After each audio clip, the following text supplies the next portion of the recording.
Stan Gould.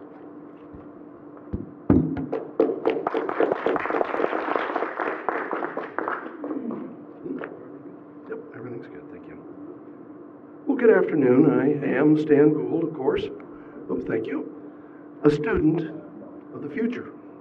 Today I will address the future of text as a futurist might do. And I will conclude with a call to action as Doug Engelbart might do. The key word in the future of text theme is the word future, which means to me the word foresight. I will be talking about the future in terms of foresight, futures, scenarios. That's more than one story. It's to better inform our group as we move forward, of course. Here's a simplified example of futures analysis thinking. 5 years ago, the startup Uber developed a smartphone app that simply connects car drivers with passengers. It functions as an unregulated taxi service. Okay. That app has created the world's fastest growing company, growing at the rate of over 300% per year, already connecting over 1 million drivers with over 1 million passengers per week in 35 countries. And they're just getting started. Obviously, it threatens the taxi services. But because the cost of using Uber is less than owning a car, might that threaten the entire automotive industry?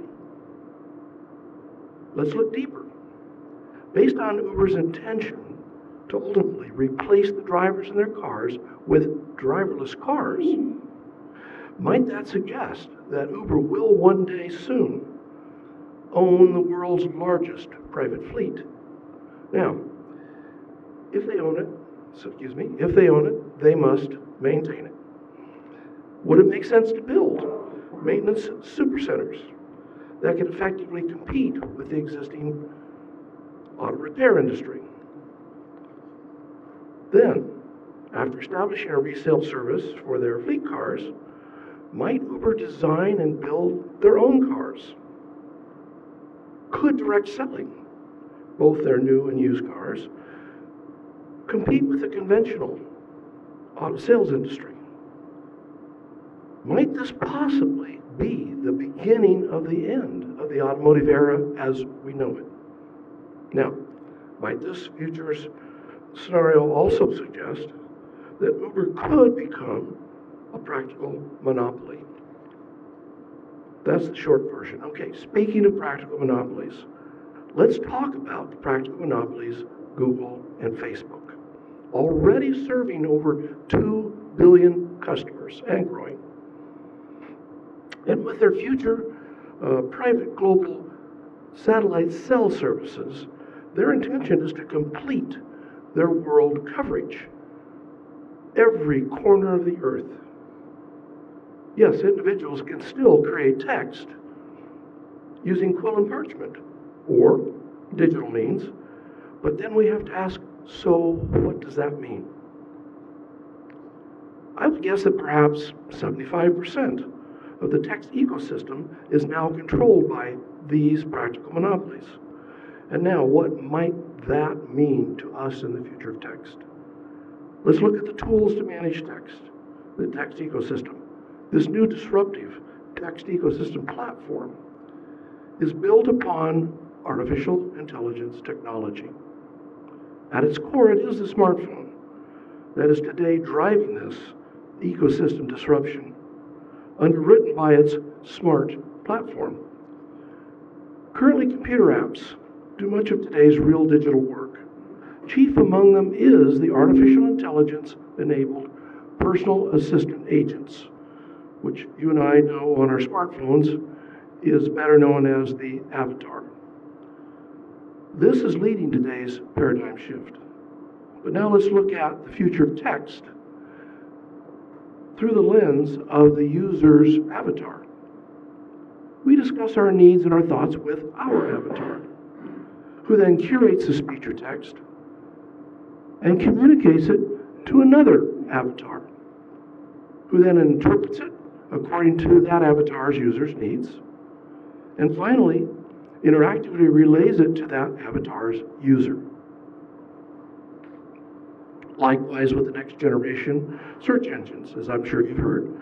Results from will first be federated, then curated, then delivered. The source text will no longer routinely be available or visible.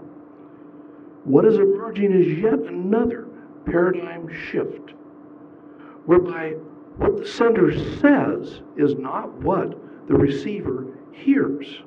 Rather, it is intended that what the sender means is what the receiver will understand. In addition to managing the user's writing and speech, increasingly the avatar is autonomously generating content on behalf of the user and often communicates it without the user's prior permission. This is the direction we're going. I would call this extinction of text as we know it. During this decade, the practical monopolies control soft human augmentation, where the dynamics of text is being replaced with the dynamics of understanding. As the hard human augmentation era begins, text as we know it will simply disappear, replaced with global mind-to-mind communications. And yes, that's already under development and in the testing stages right now. To summarize, current technology related to text is rapidly changing, of course, by the combination of artificial intelligence, avatars, and continuous technological evolution, driven by the practical monopolies, but here's the catch, and being delivered to a new generation who sees text differently. Not so much interested in its form, but its meaning. To get a glimpse of the future of text and what is already here, visit the IBM Developer Cloud. You will see more there than you thought existed. Before you speculate further on the future of text, one of the questions this scenario raises: what still needs to be done with text that the practical monopolies, 70,000 employees, and IBM Watson will not do? Then consider, what might we do? Keep in mind these two axioms. If an idea can be monetized, it will be built. If an idea cannot be monetized, it must be benevolently built. Then ask the question for your project: why is benevolence justified in light of all the other greater good causes competing for benevolence? Something to think about. My call to action begs the question: who among us has the curiosity, intellect, and motivation? Mic is going bad, so we can all hear your call to action. Okay. There, can you hear me? Yes. All right.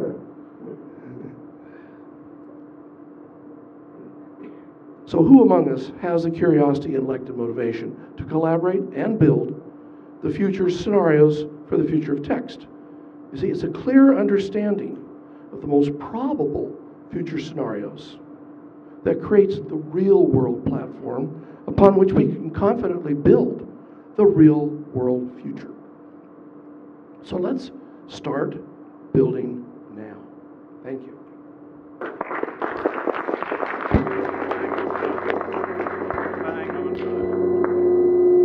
So scary. Questions? Well, I'd just like to thank you, Stan. I was one of the 6 founders of the World Future Society 50 years ago, next year. And I really want to invite you to spend a little time looking at that scenario, which I brought along, that I created 15 years ago, which still has to do with the future in many cases, yes. and see what we can add to it, change it. I haven't changed it since then, but I feel like that's an invitation. All right, thank you.